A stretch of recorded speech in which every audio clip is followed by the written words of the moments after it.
Hello mga kabibig! Welcome back sa ating bagong YouTube channel. Ito ang pinakamaingay nga YouTuber sa balat ng YouTube. Ako si Kabibig, maglebak-lebak na tao with evidence na ako. Pinagtatawanan itong si Martin Romualdez mga kabibig. Pinagtatawanan kasi takot tumakbong senador. Kaya ang ginawa ni Martin Romualdez, takot matalo, ang ginawa niya, nagpa-re-elect siya bilang first district ng Leyte congressman. Kasi alam niyang matatalo talaga siya pag tatakbong senador. Knowing sa bagong Pulse Asia survey, talagang ang taas ng kanyang distrust. Ang daming tao na ayaw sa kanya. Baka ito lang hinihintay ni Martin Romualdez para mag-decide kung mag-senador ba siya or mag-congressman. Kasi kung mag-senador siya at matatalo siya at matalo talaga siya, wala na siyang posisyon sa gobyerno. Pero kung mag-congressman siya sa Leyte 1st District, there will be a possibility na mananalo siya. 'Di ba? So wais talaga itong si Martin Romualdez. Nako kabibig. So, hindi pala ito matapang si Martin Romualdez kasi hindi niya kayang panghawakan ang buong Pilipinas. Sa sobrang sikat ni Martin Romualdez, sa pagiging speaker niya, hanggang congressman lang pala siya.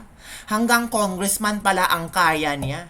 Hindi pala kayang umangat hanggang senador. So ito ba ang pipiliin nyo maging presidente for 2028? Ito ba ang manok ni Pangulong Bongbong Marcos ang natakot mag-try na magiging senador?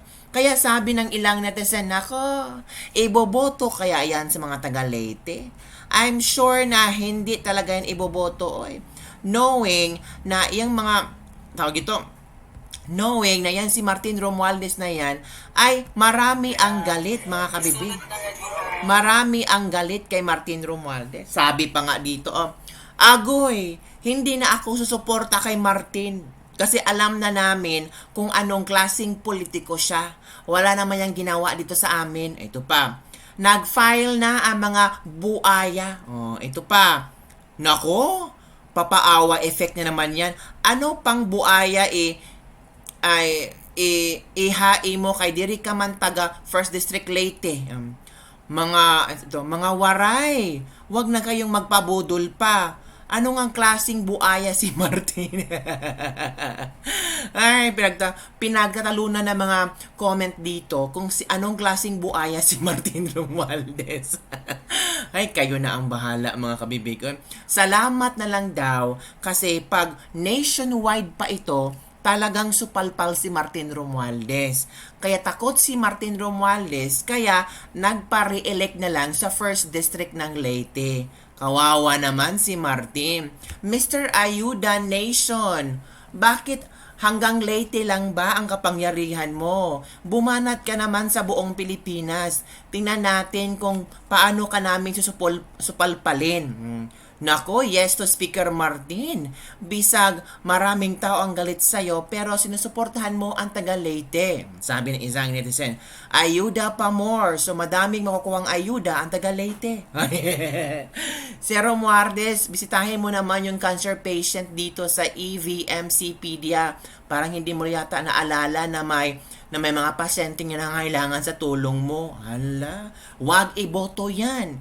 Ingredients for being a buhaya, takot maging senador. Yan ang komento ng mga ilang netizen. Of course, mga kabibig, alam nyo ba, si Martin Romualdez, kahit ano pang gawin niyang paayuda mga kabibig, talo talaga siya.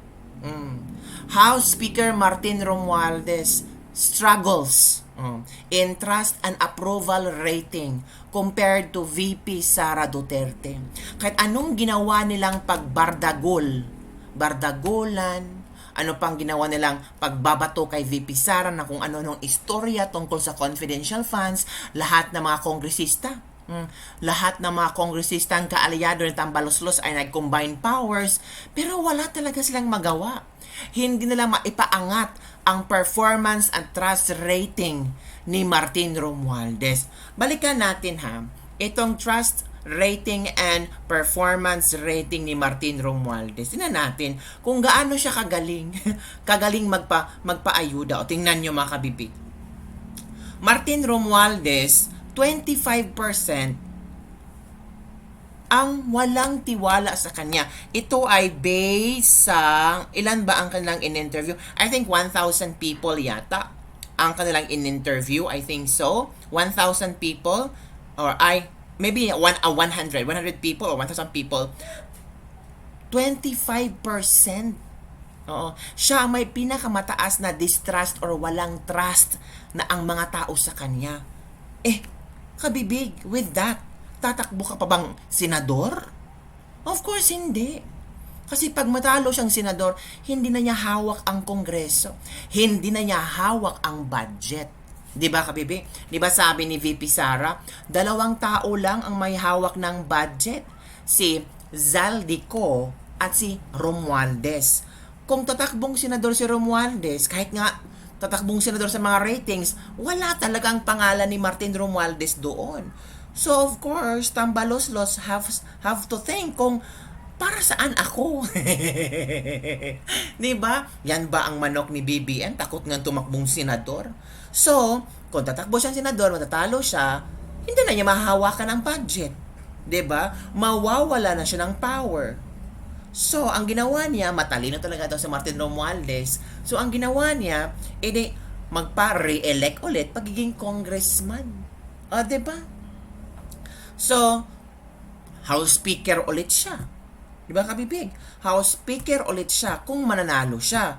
Kaya nga, sabi ng isang netizen, until now, magpapabudol pa ba tayo sa mga taong, sa ganitong klaseng tao? Sabi ng isang netizen dito, itry niyang kaya tumakbo tapos wag siyang mambayad. I'm sure talo yan. Matalo sana. Ito yung mga komento ng mga netizen. Matalo sana si Martin Romualdez. Wag yun naman i-pray na matalo si Martin Romualdez. Knowing Martin Romualdez is a better person. Mr. Rice nga ang tawag ng mga tao. Diba? Mr. Rice. Ikaw na ba si Mr. Rice? Ikaw na ba ang Mr. Rice? Kaya nga, bibig, nakakatawa lang, hindi kaya ni Martin Romualdez ang tumakbong senador. Ang kaya lang niya hanggang congressman. So, ano ang iyong opinion tungkol dito? Kaya nga, pinagtatawanan siya. 'Di ba? Ano kaya ang reaction ni VP Sara, no? Baka sabi ni VP Sara, tingnan mo nga, ang tambalosos na yan, hanggang congressman. Hindi kayang umangat. Di ba mga kabibig? So, may ipapakita ako sa inyo mga kabibig na komento ni Mr. Real Talker tungkol sa trust ratings and nina Martin, nina VP Sara at ni Bongbong Marcos. Knowing Bongbong Marcos is our president, pero grabe, lagapak. Ito ito na. One at pinagkakatiwala. Boom! Lumabas na ang newest survey ng Pulse Asia and si VP Inday Sara pa rin ang number 1 at pinagkakatiwalaan, 'di ba? The most trusted national government official. Baka VP Inday Sara yan, di ba? Imaginein mo 61% kay VP Inday, 50% kay PBBM, and 31% kay Mr. Rice. Ikaw na ba si Mr. Rice? Itong si Mr. Rice.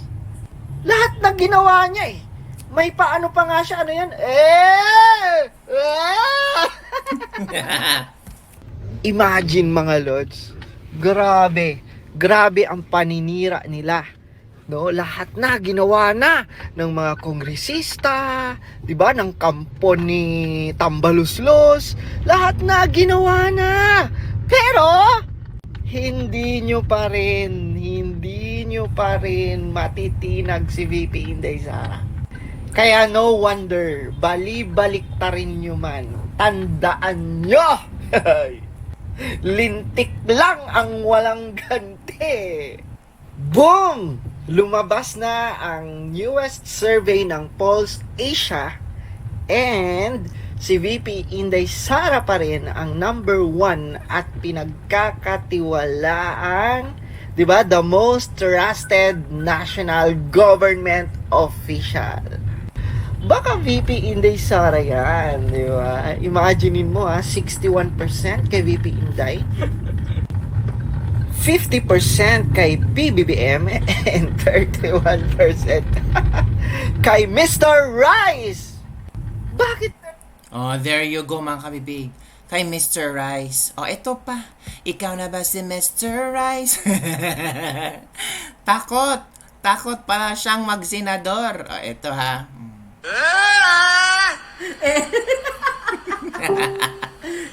Baboy version. Si Bong Revilla. Daw. Na nahiya.